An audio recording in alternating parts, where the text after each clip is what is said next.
All right, what's up, Bulls and Bears? The economic forecasts have gotten even wilder and crazier, believe it or not. We had Warren Buffett out there yesterday. We reported Warren Buffett said the tariffs are an act of war.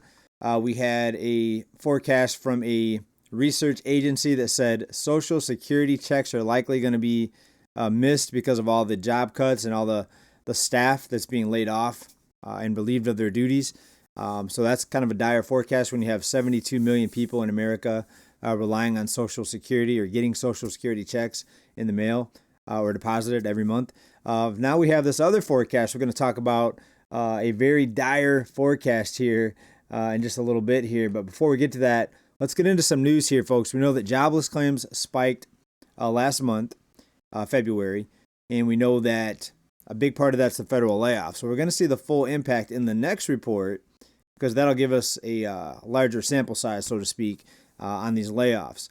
And what we've got here is a follow-up on one of my earlier videos. Remember the video where we talked about the economic blackout or the boycott that was going to happen, or that did happen on February 28th. Well, it didn't really turn out to really be anything, and we're going to show you some evidence on that. But what I said in that video was it's not going to have any impact, folks. We have people in the United States willing to go into debt, and people are paying $19 for one strawberry. I'm not even kidding. $19 for one strawberry. If you've already seen that video, you probably already know what I'm talking about. It's been circulating on social media for a bit here. And we're going to talk more about that, folks. The reason prices don't come down, the reason an economic blackout for one day, maybe thousands of people decided to not purchase something at a major retailer for one day in a protest against what they say corporate greed and high prices.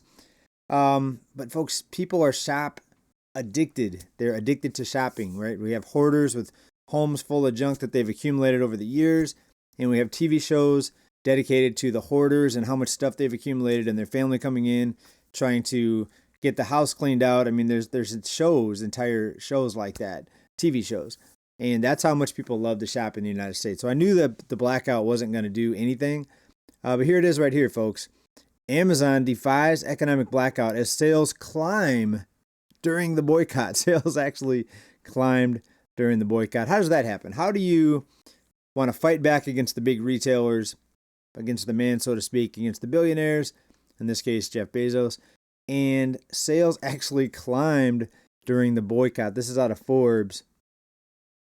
Despite calls for a blackout targeting major retailers, on February 28th, early data reveals Amazon sales actually increased during the boycott, according to analytics from Momentum Commerce.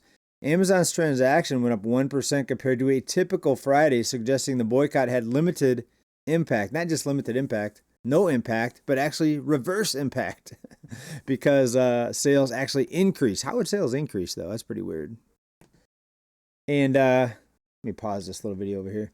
The data showed stronger performance earlier in the day, with sales tracking 6.8% above typical levels by midday before moderating in the afternoon and evening hours. So sales were actually at one point tracking 6.8% above typical levels. And this is supposed to have been an economic blackout day, February 28th. Oh, no. And we have more boycotts planned. This appears to be the beginning of a series of planned boycotts. The People's Union USA, which organized the economic blackout, has announced a week-long boycott specifically targeting Amazon from March 7th to March 14th. So there you go. You want to fight back against high prices? There you go. Don't buy anything on Amazon from the 7th to the 14th of March. And then on the 15th, everything that you put in your shopping cart, you'll just go buy it all anyway. So that'll be a record-breaking day on the 15th because people are addicted to shopping and they have unlimited credit availability. It seems like people never are at the end of their credit card limit, does it? I mean, we've been reading for years about how high the debt was and how high it is and how high it continues to climb. But yet people still find a way, for the most part, people still find a way to claw their way somehow to be able to make that minimum monthly payment. Well, delinquencies are rising, but just not as fast as some people had expected with the levels of debt. But yeah, we'll see how that goes with the economic blackout from March 7th to March 14th. We'll see how that plays out. I think it's going to be a nothing burger, a nothing burger. And I'm not making fun of these people. Some people got upset at me for saying that this was going to be a failed mission. I'm not making fun of these people. I admire your willingness to try to make a difference. To try, if everybody was on board with it, they would make a difference. But unless you broadcast it over all the media and everybody's on board with it, even people that hear the message may not be on board with it. But even if you broadcasted it to everybody through radio, through internet, just massive campaign, maybe that would make a difference. But folks, that's not going to happen because the places where you could see these messages are funded by these companies as advertisers, right? So it's never going to work. But anyways, it's a fun thing to look at, and it's kind of a comical, maybe kind of a amusing thing to look at and talk about. And it actually even says it in this article. Data suggests that transforming social media campaigns into meaningful economic impact remains a significant challenge, at least based on the first attempt. The disconnect between boycott visibility, what I just say, and actual sales impact raises important questions about e-commerce resilience and consumer behavior that the upcoming targeted actions may help answer. Well, when we get into this next video story here, you're going to see why it's not going to really dent anything, because you have people out there willing to pay outrageous prices, and in this case, $19 for a strawberry. Take a look at this, folks. All right, here we go, people. Check it out. You got to be kidding. $19 for one strawberry. But it's organic. And it's huge. $19, or for 7 of them, $98. What a bargain. If you buy 7 of them, it's only $98. Normally, 7 of them would have been, what's 19 times 7? Normally, 7 of them individually would have been $133. What a bargain. You can't afford to miss that. I think there's 3. Wow. 9 of them. 9 of them for $100.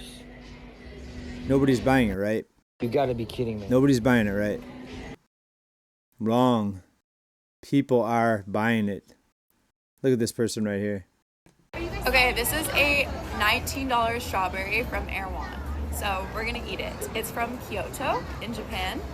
And apparently it's like the best tasting strawberry in the entire world. So here we go. The strawberry is from Japan. Wow. So what do they have to do to that to keep it fresh for this long? Is that thing vacuum sealed or what? I don't even know how you open this. It's literally sitting on like a little tray. Wait. You gotta just eat it like this, right? This is what's wrong with America, folks, right here. Wow. That is the best. Does she work for the money that she's spending on this strawberry? Does she work for it? I'm guessing she probably doesn't. I don't know this person. I'm guessing, though, anyone willing to pay $19 for a strawberry probably doesn't make their own money. Probably are spending maybe someone else's money, like maybe their parents. That's crazy. Dad, that is the best strawberry I've ever had. And look, the place is packed. There's people shopping in there. Look at all these people. In my life. For one strawberry, $19 for one strawberry. Yeah, for $19. It's actually the best strawberry I've ever had. She has a friend with her. Is that a boyfriend? He's actually putting up with this? And it's from Japan. I need to eat every last bit of it. Yeah, you do. Yeah. She's on TikTok doing it. She's like this big reviewer. Okay, look at that. I'm a big reviewer. I know, I got one. On one hand, you think it's outrageous. You think it's ridiculous. But when you think about the cost of a lot of things, the cost of a drink at a nightclub. I don't go to clubs anymore. I'll go to restaurants where they serve pretty expensive drinks. But a friend of mine, a family member of mine actually, still goes to clubs and does the nightclub thing. He says drinks at one of his clubs he goes to is between like $12 and $18 for one drink. So a $19 strawberry when you're paying $12 to $18 for one drink, maybe not that crazy, but please let me know what you think about that down in the comments, folks. But this is the reason why, one of the reasons why we're unlikely to see a big correction without some black swan situation coming up, because people are willing to pay whatever. Look at the housing market's an example. Automobile prices are an example. People are willing to take out a loan for 30 years when they may lose their job next month. You're taking out a loan for 30 years based on what you're making today. And I've got a mortgage, right? But at today's prices, it's pretty scary what some people are getting themselves into. Some people say that this is going to go on forever, that it's permanent inflation, that because the money creation doesn't have any limitations, that they can always keep the bubble inflated now, right?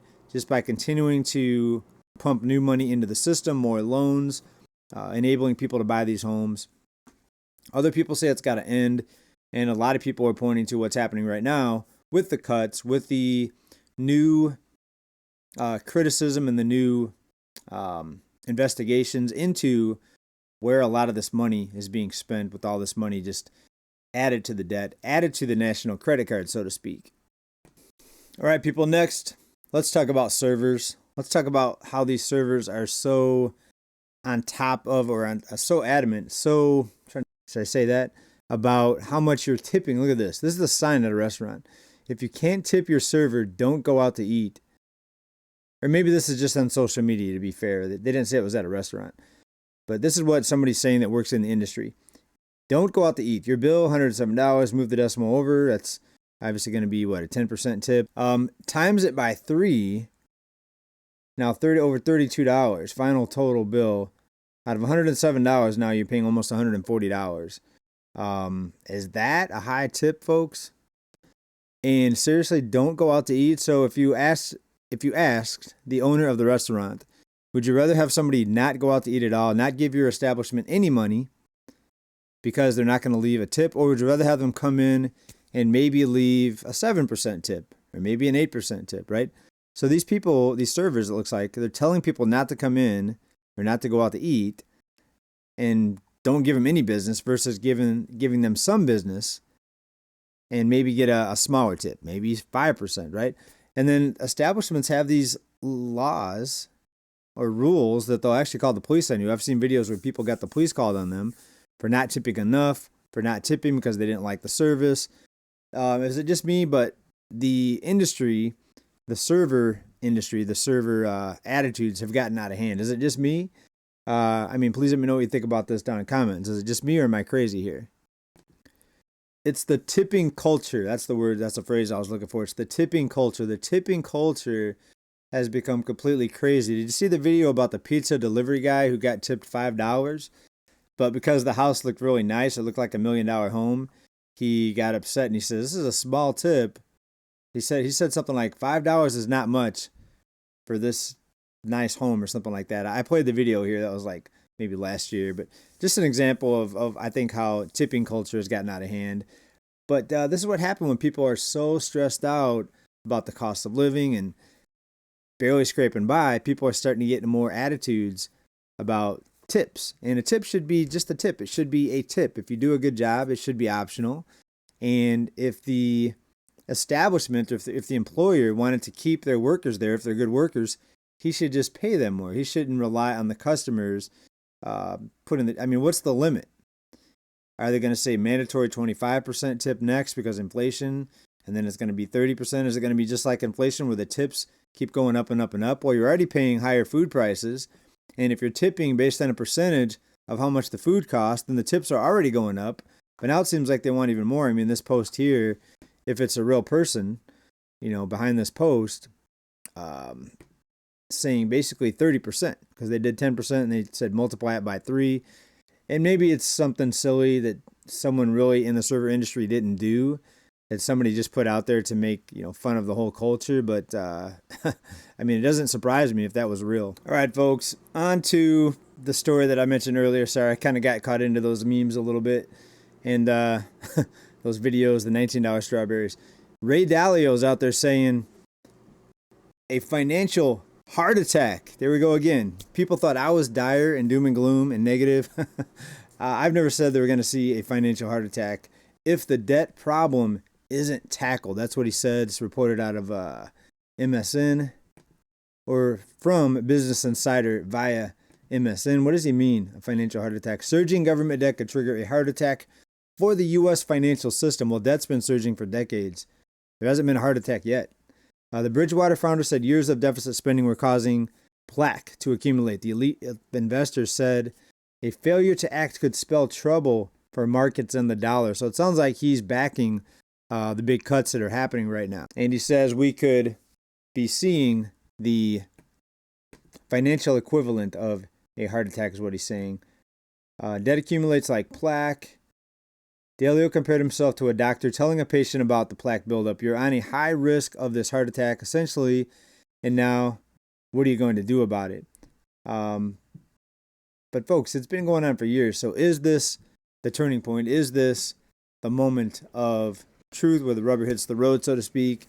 Well, we're about ready to find out, because the things that are being done very quickly and very heavily. So it's not like they're slowly implementing these cuts and all these basically audits and everything else, right? So I think we're in for something very, very massive here very soon. All right, back to high food prices here for a minute, folks. Chipotle's at it again. Chipotle, some of their locations are now weighing the meat that they put into the bowls. They're weighing it. They were caught on video, like, trying to shake off some of the meat from the spoon. Remember we talked about that? To me, it was like a little thing, but social media went crazy with it. People started recording Chipotle workers, like shaking the meat off of the spoon before they put it in the bowl or on the taco, whatever it was, a burrito. And then now this, where they're actually weighing the food at Chipotle. All right, this is a real short one here. Let's play this one. Never get this serious, Chipotle. What did she say? I don't know what she said. Are you serious, Chipotle? Maybe that's what she said. So the guy's weighing it out. Let me bring it back up here. The guy's weighing it out now. So I guess there was controversy about people saw the customers in front of them and said, hey, that guy got more than I did, or whatever it was, the meat, whatever topping it was. And so now at this location, and hopefully it's not every location, but this location, now they're weighing it. So that way they can say, no, we didn't give this person more. We weighed it out down to the ounce or whatever. And now, this is, I think it's because of customers complaining that they thought other people got bigger servings than they got. So now they got to weigh it, folks. So crazy what people are going to complain about. And I don't think any place that serves food would want to do that if it wasn't for the complaints, right? To go through that extra time to have to weigh it. All right, more warnings out there out of the central bank, and the talking heads there expects tariffs to raise consumer prices. The tariffs on China, Mexico, and Canada and other trading partners could raise prices for consumers by up to 2.6%. So add that on top of the current inflation number. Will we be getting 4-5% inflation? We'll see if all these dire predictions are true. I tend to think that prices may not go up as much as people are expecting or as much as people fear. And people think that I'm negative. I'm often under reporting some of the severity of some of the things here. But we'll see who's right. We'll see, what happens here with prices. We'll see if the quote unquote experts out of the central bank, who've been wrong about most things, by the way. We'll see if, and that's why I put parentheses when I say experts with central bankers. All right, folks, let's move on to this here. More on these federal job cuts. And now there's a second wave of emails. Do you guys remember the story about the emails that were sent out and workers had to detail what they did the prior week or what they had gotten accomplished, what they got done? And if they didn't get a reply at all, then they would assume that the job was vacant because a lot of these were remote workers.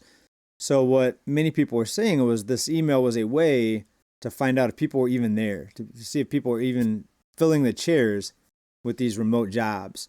But then the ones that replied, if they didn't detail enough or convince AI, it was AI reading of the email, if they didn't convince the AI that it was doing a good job or getting enough done, then their job could also be cut. Well, now there's a second wave of emails that are demanding job details. And there's a lot of people out there that are thinking this is very wrong, that this is insensitive. That's kind of one side. The other side says, well, at my job, I've got to be accountable to a boss. I've got to be accountable to whoever hired me or to the company in general. So why shouldn't these people be accountable? What's wrong with having to explain what you got done? There's nothing wrong with that, right? So that's kind of the side that I err with as well. Second round of emails on Friday demanding all federal employees summarize their work over the past week after the first effort a week ago fizzled among a wave of confusing directives. Yeah, that was very confusing. It was chaotic. We talked about it here. Reuters has confirmed that the emails from Human Resources arm of the U.S. Office of Personnel Management were sent to multiple agencies asking workers to list 5 things they accomplished during the week. The move marks a renewed push by the administration and his departments to assess the performance of government employees as the administration looks to mass layoffs to dramatically trim the federal footprint. So there we go. They're giving it another go around there. And I think if I remember correctly, most of you here on this channel were for this type of thing. You were a believer or a backer of this, saying that, like what I just said a few minutes ago, like at your job, you have to be accountable. You have to, in many cases, detail what you've done or show what you've done. Or maybe you're in front of everybody, they can see what you're doing if you're working at a place where everybody can see you. But if you're a remote worker, it's not that simple. They don't have a camera on you 24/7. And if you're not sending out reports, if you're not doing work that can be documented or tracked on a computer screen, then yeah, you should probably have to send an email at least to say what you got done. And then from that point on, maybe prove what you did to keep a job. I mean, that's just how jobs all should be from what I grew up, understanding about the workforce. Anyways, what do you guys think about this? The $19 strawberry. Ray Dalio says it's an economic heart attack waiting to happen. I mean, folks, a lot of craziness happening right now. The 30% tip, I mean, was that real? I'm going to do more research on that. I'll follow up on that and let you know if I find anything else. It looked kind of like a joke because it was so absurd, but who knows? And in the cuckoo for Cocoa Puffs society that we live in, maybe servers are really out there thinking they should get a 30% tip. And if not, don't even come to the restaurant, which that's what they're saying. But I think the owner would argue against that. The owner would probably say, yeah, come into the restaurant. We'd rather have some business. Even if you leave a slightly smaller tip, we'd rather have some business versus no business. But hey, maybe the restaurant owners are behind this. Let me know what you think about this down in the comments. Everybody keep stacking. Big love. Bye for now. Peace.